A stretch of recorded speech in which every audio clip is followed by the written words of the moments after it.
믿을 수 없는 일이 벌어졌습니다. 세계 최고 엘리트들이 모인 하버드 강의실 안 모두가 숨을 죽였습니다. 세계에서 가장 완벽한 문자가 존재한다는 단 한 문장 때문이었습니다. 5000년 역사의 한자도 세계 표준이라는 라틴 문자도 그 완벽한 문자의 상대가 되지 못했습니다. 과연 그 완벽한 문자는 무엇일까요? 잠깐 영상 시작 전에 구독과 좋아요, 그리고 여러분의 소중한 댓글은 감동 스케치북에게 정말 큰 힘이 됩니다. 지금 바로 시작합니다. 안녕하세요. 저는 엘로이즈 콜필드입니다. 케임브리지 대학교 언어학부 박사과정 1학년이죠. 주변에서는 저를 차세대 언어학 신동이라 부르더군요. 사실 그 말이 틀리진 않아요. 학부 시절부터 언어학의 역사와 문자 체계에 관한 연구로 여러 상을 받았으니까요. 라틴어, 그리스어, 산스크리트어 같은 고전 언어부터 현대 문자 체계까지 모두 연구하고 있죠. 어느 날 제 책상에 한 논문이 놓여 있었습니다. 한글, 세계 최고의 문자 체계라는 제목이었죠. 솔직히 웃음이 나왔어요. 어떻게 작은 나라의 문자가 라틴 알파벳보다 우수할 수 있겠어요?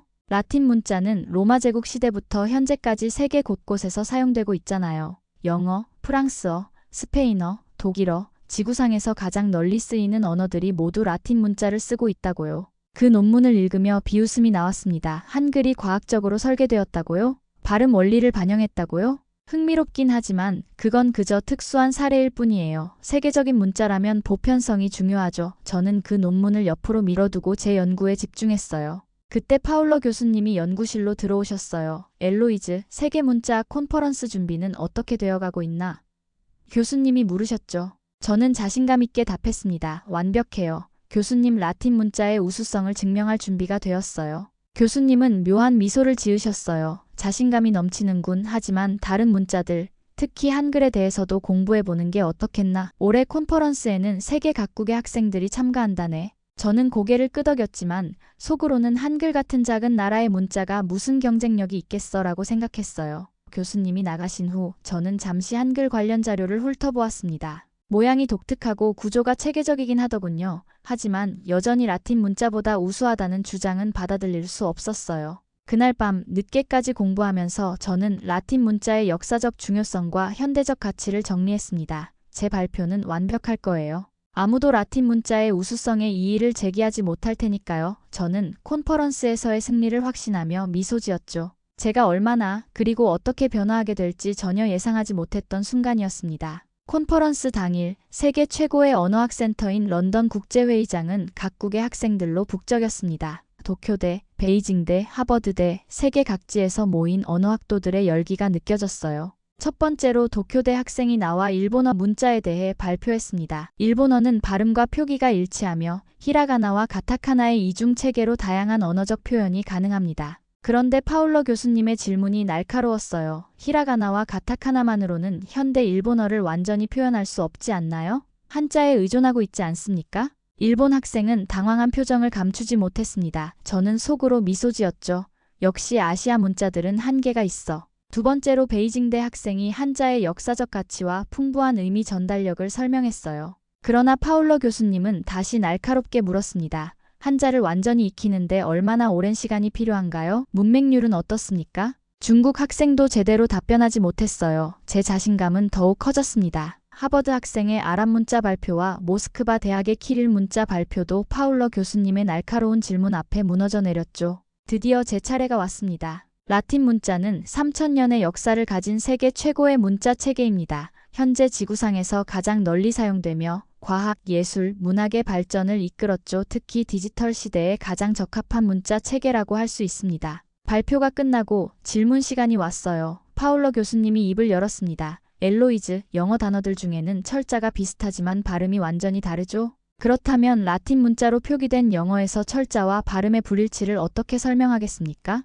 순간 당혹스러웠어요. 준비했던 질문이 아니었거든요.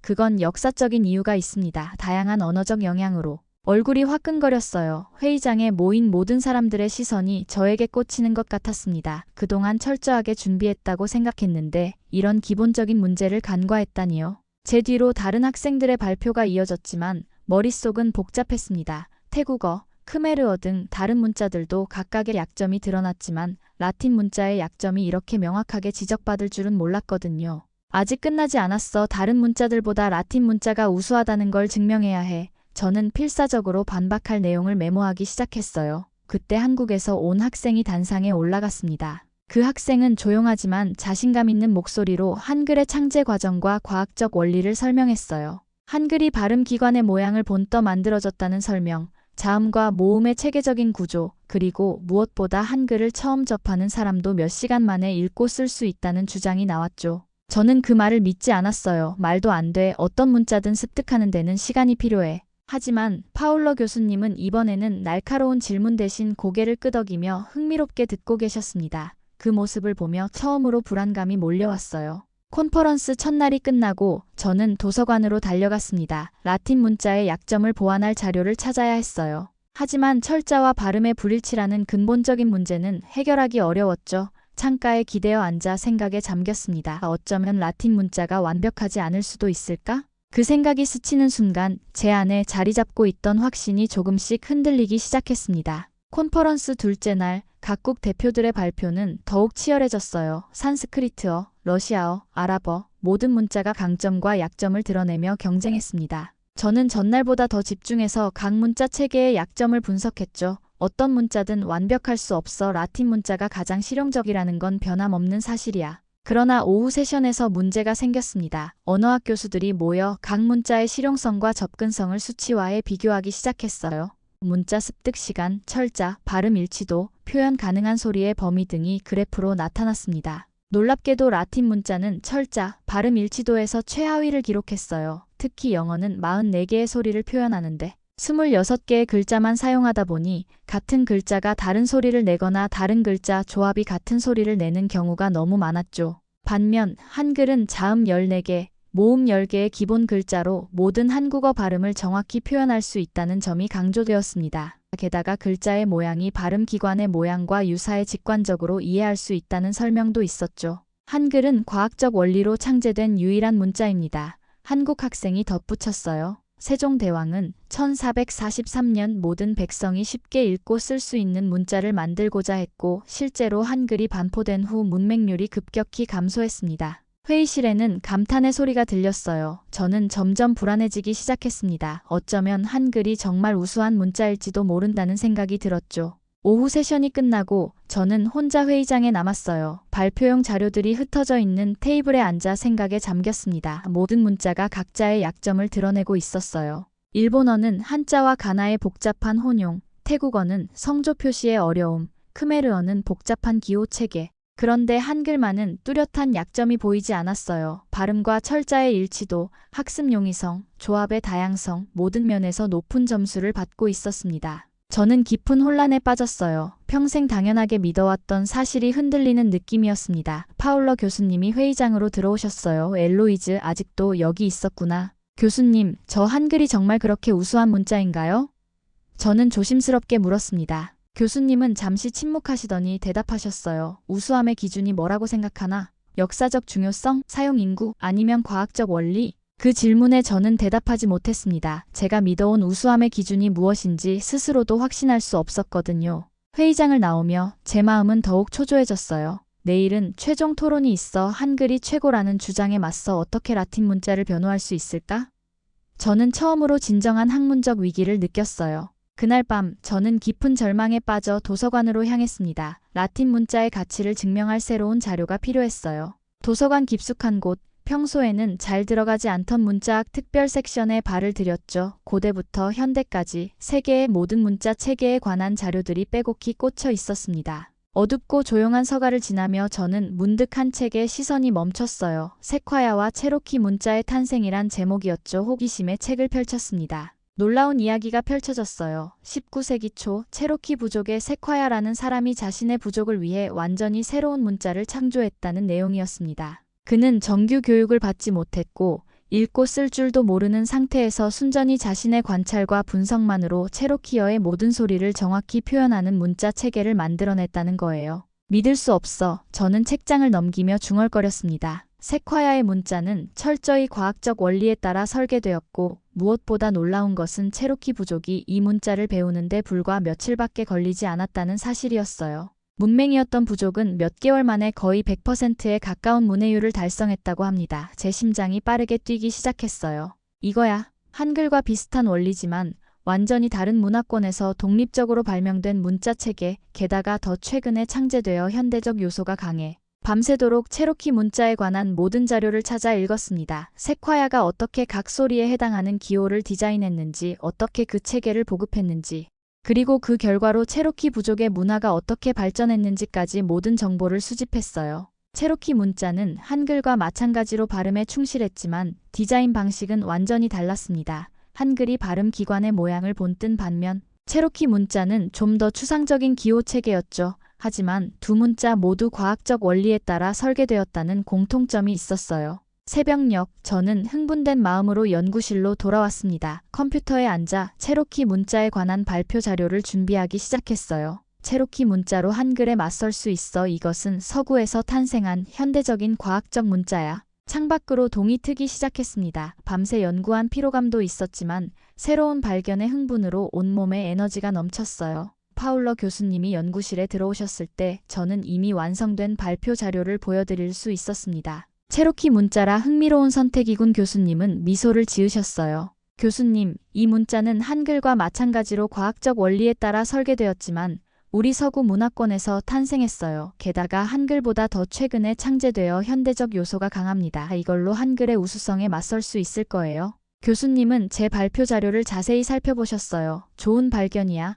엘로이즈, 하지만 성급한 결론은 피했으면 한다. 저는 교수님의 말에 크게 신경 쓰지 않았습니다. 저만의 무기를 찾았다는 확신이 들었거든요. 콘퍼런스 마지막 날, 문자 체계의 미래에 관한 패널 토론을 앞두고 저는 체로키 문자에 관한 마지막 자료를 점검했습니다. 이것으로 승부를 볼 거야. 한글이 아무리 우수해도 체로키 문자는 더 현대적이고 서구적 맥락에서 발전했으니까. 저는 자신감을 되찾았고 콘퍼런스장으로 향하는 발걸음도 가벼웠습니다. 새로운 희망을 안고 저는 마지막 승부를 준비했어요. 콘퍼런스 마지막 날, 모든 참가자들이 대강당에 모였습니다. 저는 체로키 문자에 관한 발표 자료를 다시 한번 확인했어요. 완벽했습니다. 과학적 원리, 학습, 용이성, 발음의 정확한 표현, 모든 면에서 한글과 맞설 만한 증거들을 갖추었죠. 제 차례가 되었을 때 저는 자신감 넘치는 목소리로 발표를 시작했습니다. 여러분, 어제까지 우리는 라틴 문자와 한글의 우수성에 대해 논의했습니다. 그런데 오늘 저는 또 다른 놀라운 문자 체계를 소개하고자 합니다. 바로 체로키 문자입니다.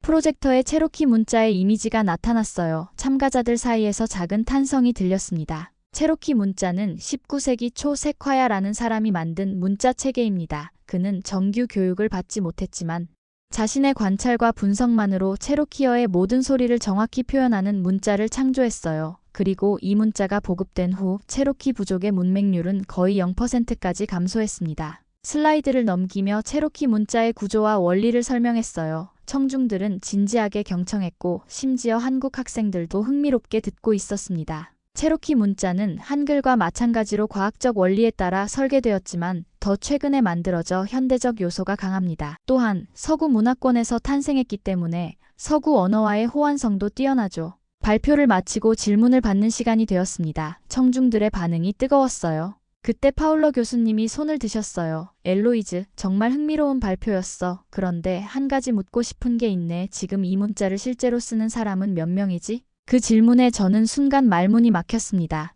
체로키 부족이 사용하고 있습니다. 미국 내 체로키 보호구역에서 저는 불안하게 대답했어요. 파울러 교수님은 고개를 끄덕이셨습니다. 그렇지, 그럼 현재 체로키 문자를 일상적으로 사용하는 인구는 어느 정도인가? 저는 정확한 숫자를 알지 못했습니다. 잠시 침묵이 흘렀어요. 회의장에는 불편한 긴장감이 감돌았습니다. 실제로 파울러 교수님이 말을 이어가셨어요. 현재 체로키 문자를 유창하게 읽고 쓸 수 있는 사람은 전 세계적으로 수백 명에 불과해. 체로키 부족 내에서도 주로 노년층만이 이 문자를 보존하고 있지. 안타깝게도 체로키 문자는 실질적으로 사멸 위기에 처해 있어. 그 말을 듣는 순간 제 심장이 무너져 내리는 것 같았습니다. 기술적으로는 우수하지만 실제로는 거의 사용되지 않는 문자, 그것은 제가 찾던 세계 최고의 문자라고 할 수 없었어요. 문자의 우수성은 단순히 기술적 설계만으로 결정되지 않아 파울러 교수님이 계속하셨습니다. 그 문자가 얼마나 살아있는지, 얼마나 많은 사람들이 일상에서 사용하는지도 중요한 요소야.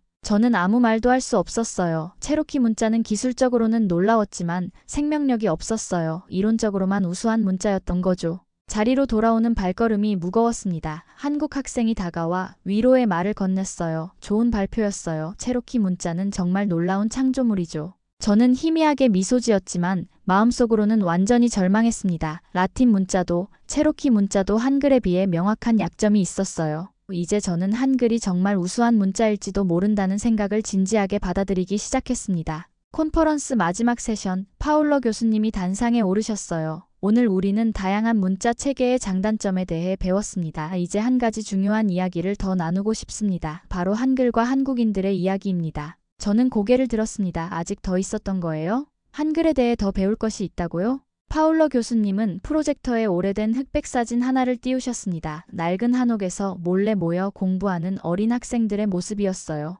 여러분, 이것은 1940년대 일제강점기 조선의 모습입니다. 당시 일본 제국은 한국인들의 언어와 문화를 말살하려 했고 한글 사용을 금지했습니다. 저는 놀라서 앞으로 몸을 기울였어요. 한글 사용이 금지되었다고요? 그러나 한국인들은 비밀 학교를 세워 아이들에게 한글을 가르쳤습니다. 발각되면 투옥되거나 심한 고문을 당했지만 그들은 자신들의 문자를 지키기 위해 목숨을 걸었습니다. 다음 사진은 좁은 방에서 어른들이 모여 한글을 배우는 모습이었어요. 해방 후에도 문맹률이 높았기 때문에 한국인들은 한글 보급 운동과 야학을 통해 모든 사람들이 글을 읽고 쓸 수 있도록 했습니다. 농촌의 어른들도 밤에 모여 한글을 배웠죠. 그리고 불과 몇십 년 만에 한국의 문맹률은 거의 0%에 도달했습니다. 파울러 교수님은 다음 슬라이드로 넘어갔어요. 1950년대 전쟁으로 폐허가 된 서울의 모습이 나왔습니다. 한국전쟁으로 나라 전체가 폐허가 되었지만 한국인들은 교육을 최우선시했습니다.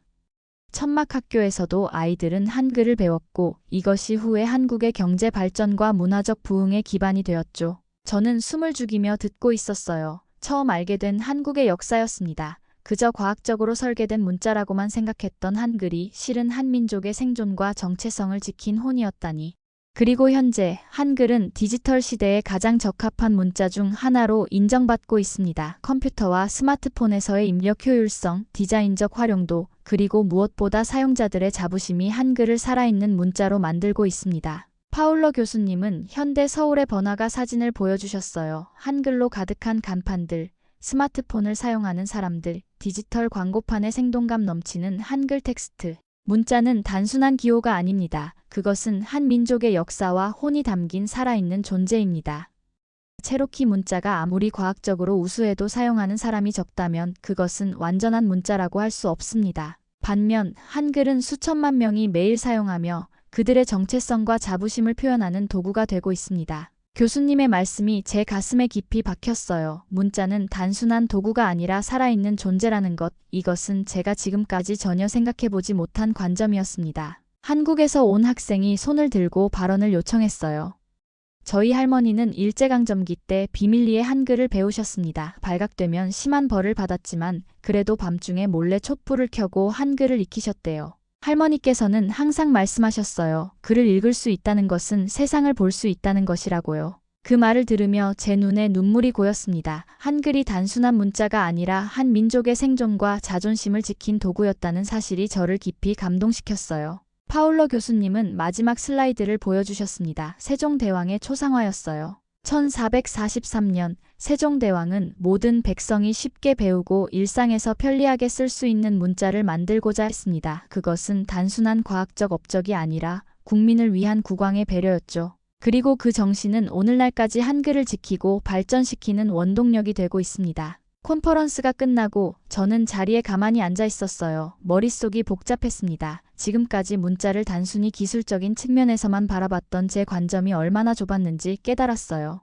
파울러 교수님이 제게 다가오셨습니다. 어떤 생각이 드나, 엘로이즈? 교수님, 저는 완전히 잘못 생각하고 있었어요. 문자는 단순한 기호 체계가 아니라 사람들의 삶과 함께 숨쉬는 존재라는 것을 이제야 깨달았습니다. 교수님은 미소 지으셨어요. 그것이 바로 내가 너에게 가르치고 싶었던 것이다. 언어학은 단순한 분석이 아니라 인간 문화의 심층을 이해하는 학문이니까. 콘퍼런스가 끝나고 케임브리지로 돌아온 후 저는 완전히 달라진 사람이 되었습니다. 제 연구실은 여전히 같은 모습이었지만 제 눈에 비치는 세상은 달라졌어요. 창가에 앉아 예전에 비웃었던 한글 논문을 다시 펼쳐보았습니다. 이제는 그 글자들이 단순한 기호가 아니라 수백 년의 역사와 한 민족의 혼이 담긴 살아있는 존재로 보였어요. 저는 조용히 인터넷에서 한글 학습 사이트를 찾아 등록했습니다. 처음으로 한글을 써보았을 때 그 단순하면서도 과학적인 구조에 감탄했어요. 매일 새벽 아무도 없는 강의실에서 저는 한글을 연습했습니다. 기역,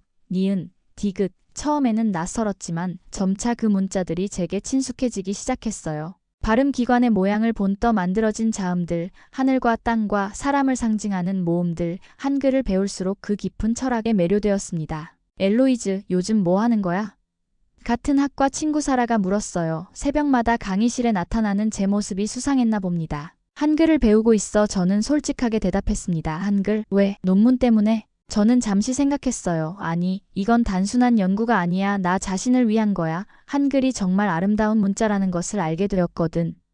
사라는 의아한 표정을 지었지만 더 묻지는 않았어요. 이해하기 어려웠겠죠. 몇 주 전까지만 해도 저 자신이 라틴 문자의 우월성을 주장하던 사람이었으니까요. 파울러 교수님은 제 변화를 조용히 지켜보셨습니다. 어느 날 교수님이 제 연구실에 찾아오셨어요. 한국어 공부는 어떻게 진행되고 있나?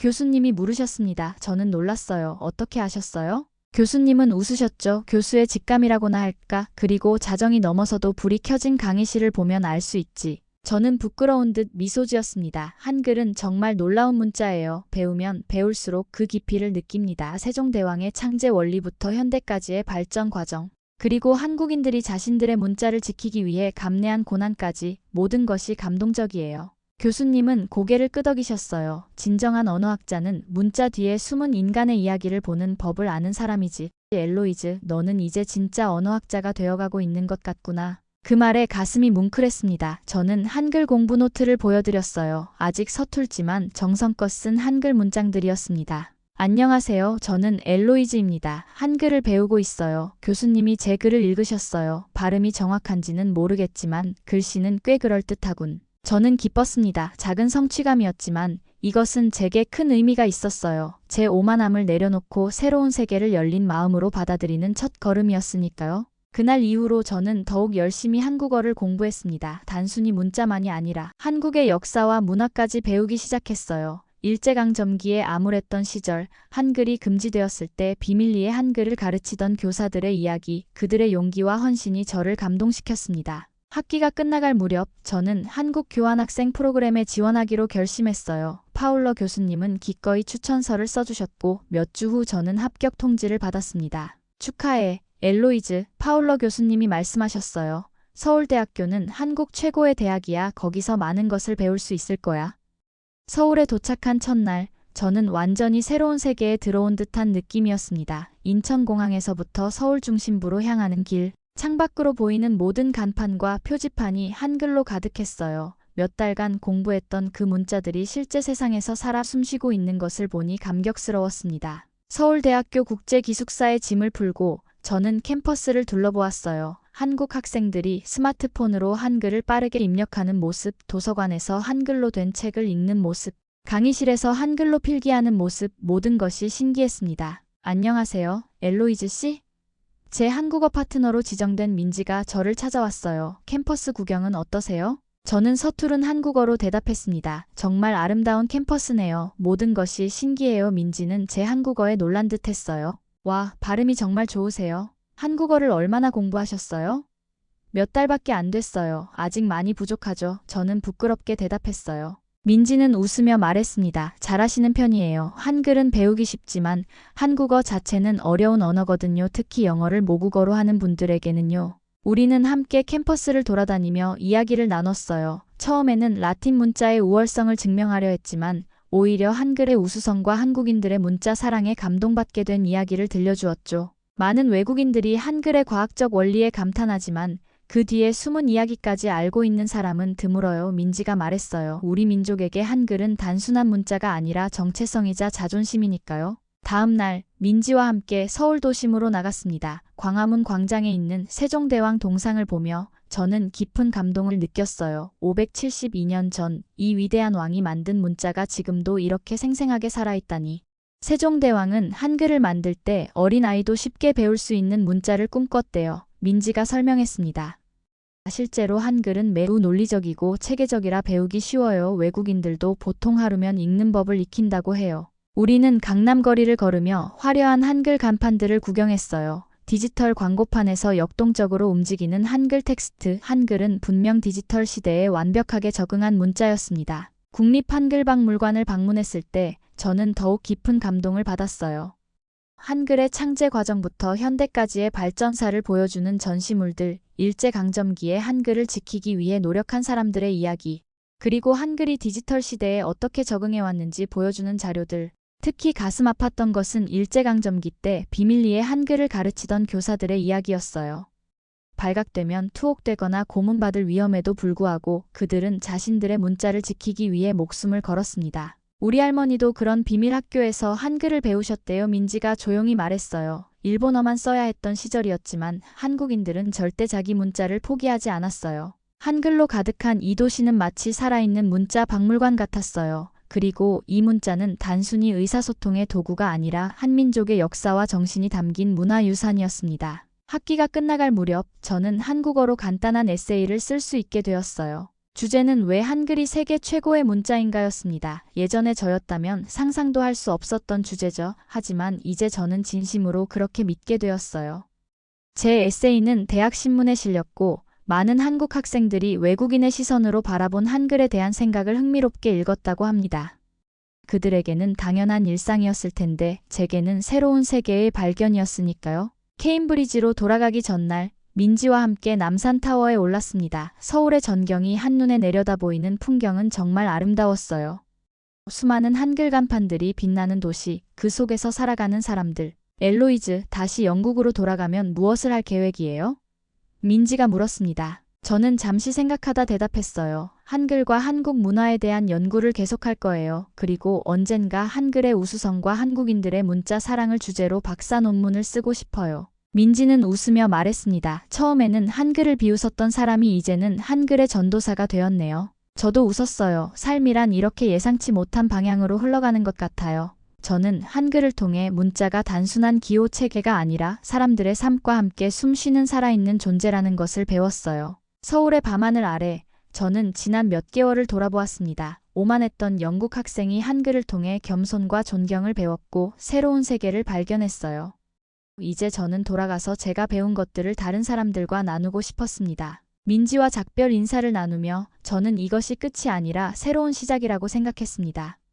한글과 한국은 이제 제 삶의 중요한 부분이 되었고 그것은 앞으로도 계속될 것이기 때문이에요. 인천공항을 떠나는 비행기 안에서 창밖으로 작아지는 한국의 모습을 바라보며 저는 마음속으로 다짐했습니다. 세종대왕님, 당신의 위대한 창조물을 세계에 알리는데 제가 조금이나마 기여하겠습니다. 한글은 정말 세계 최고의 문자입니다. 우리가 매일 쓰는 한글, 그건 단순한 문자가 아니라 500년을 넘어 살아남은 기적입니다. 오늘 영상이 마음에 드셨다면 구독과 좋아요, 알림 설정 부탁드립니다. 여러분은 한글에 대해 어떻게 생각하시나요? 댓글로 함께 이야기 나눠주세요. 내일 더 좋은 이야기로 찾아뵙겠습니다. 감사합니다.